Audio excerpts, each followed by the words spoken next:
I have a quick question to ask you.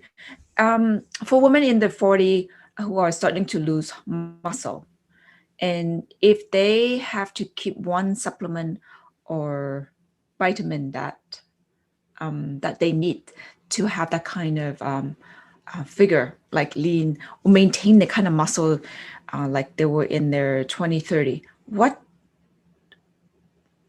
one or two supplement that they must have and take daily? When it comes to transforming the body, especially when we're talking about muscle, we're talking about the skin, tightening the skin.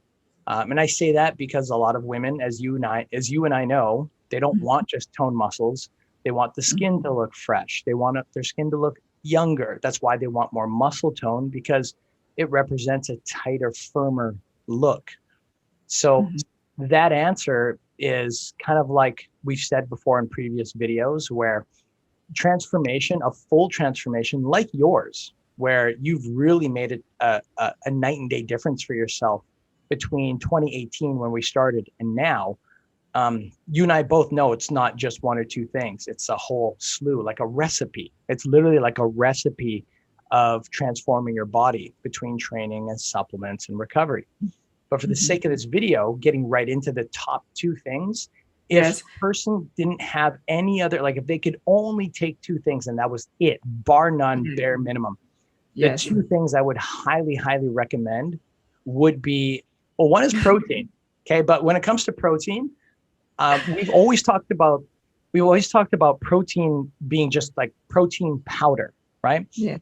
I want to Yes. go a little deeper by saying that a good ratio for protein when it comes to slimming is Mhm. using a vegan or a vegetable-based protein, a veggie-based protein mixed with or solely independent of, preferably mixed with a whey protein. So Mhm. what's the difference? The difference is that whey protein usually comes from the milk of a cow, and vegetable or veggie protein or vegan protein usually comes from different vegetable type sources, pea protein being one of the most common. What I find is that when people use a vegan source protein, they generally can get a little leaner, a little faster, depending on their metabolism type. Mm. Whereas if they're always using a whey protein, then it tends to work best if you're like this.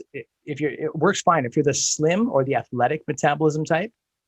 But if Mhm. you're like me, that can gain fat and muscle fairly easily. So I can gain muscle, but it's always covered in fats, and I have to work harder to burn off the fats.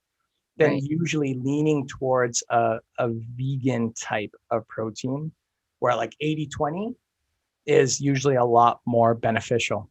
That with the peptides, the collagen peptides. That's the collagen peptides is huge because that helps regrow or bring back the youth in your hair, your nails, your skin, everything.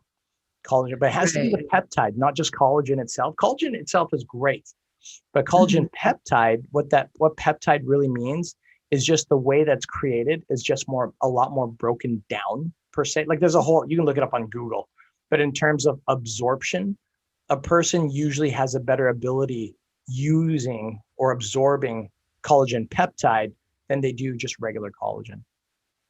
Right. So protein powder and collagen powder.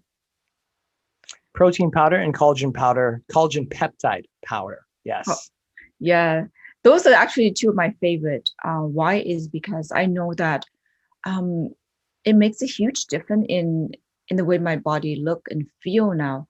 Of course, besides cutting out my alcohol, my processed food.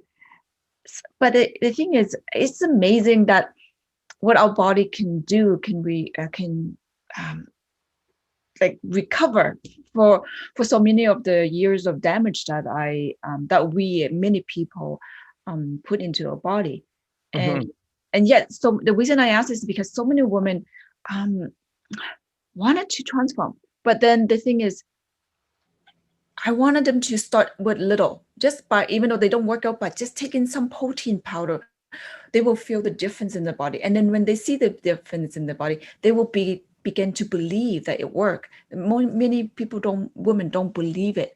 So, Right. and and one of the reasons people started to gain fat is also because they're losing muscles after age 40. So the protein Right.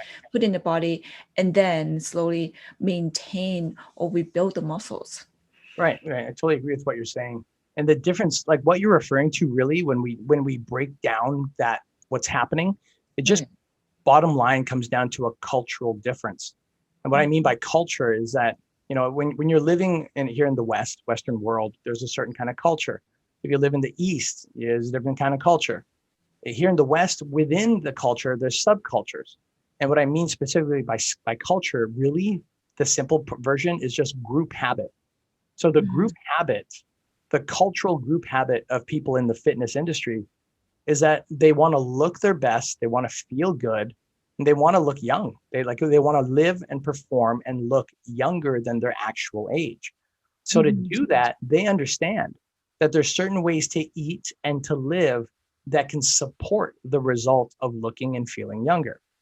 Outside of the fitness world per se, when you're doing a regular 9 to 5, when you're a mom or a dad, or you're running a business and fitness is not at the forefront, that Mm. culture is very different. So what really happens for a lot of people, women, men, all ages, even me at one point, years ago, when I was younger, it was hard for me to consider, well, why do I have to take this powder, or why do I have to drink this liquid stuff? Like, Mm. and I used to say the same thing. Like, isn't it like chemicals? Isn't it all like synthetic, like fake? Like, is that really what my body needs? And it's not until you get into the culture to realize, okay, well, this is why millions of people are using it. This is why hundreds of thousands of people in this industry are Mm. looking and feeling younger. And this is why they can sustain that healthy look, feel, and image in their 40s, 50s, 60s, now 70s, in pretty soon their 80s and 90s, because now we're seeing like 80s and 90-year-olds like in the gym, or they're doing short marathon runs, like or track and field type of events. Like Right. you can do that. They couldn't do that 50, 60 years ago, but now they can. Why? It's not just for the fact they're staying active, it's because they're also learning the value of using supplementation versus just using regular food. And once a person makes that crossover, like you, like, I mean, you're probably the most recent one where 2018, Mhm. you had the same concept. And again, there's no Yeah. fault or there's no wrong. It's a Right. different culture, right? So it becomes a mind shift of, well, this is synthetic, this is fake, I don't need this stuff. But then once you actually try it and you give it a period of time, and you notice how much better you feel. You notice how much stronger you are. You start to notice how much faster you can recover from your workouts.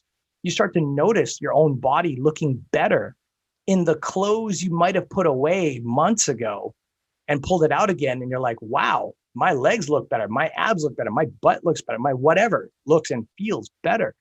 When someone starts to experience that improvement, Mhm. that's when the major shift happens.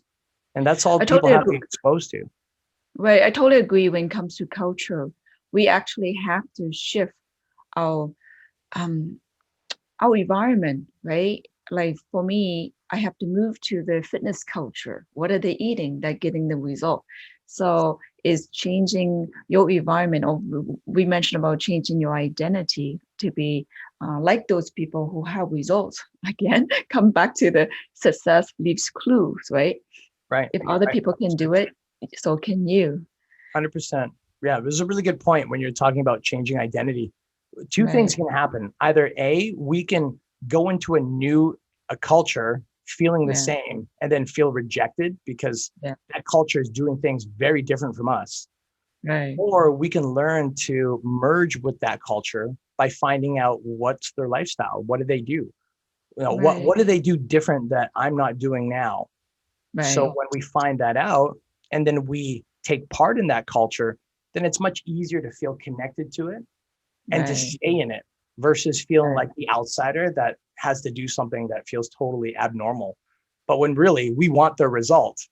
But Right. then that's where friction comes in, because sometimes people are like, hey, I want to look like her. I want to be as lean as her, but I don't want to work out, or I don't want to take supplements, or I don't want to drink my water. Okay, well, then, you got to choose, right? You got to choose. Right.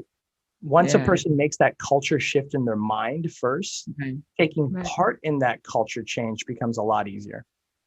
That shift of mind is so fast. It could be like within second, right? Like crossing on to the other side. Or if this on this side is not getting the result, that culture is not getting the result. All they have to do is just step on to next culture that will be giving you the result. So how simple is that? And again, the fitness culture, I notice that everyone bodybuilder, most of the people step into the gym would have one or two supplements that they love, they must have, to maintain that figure.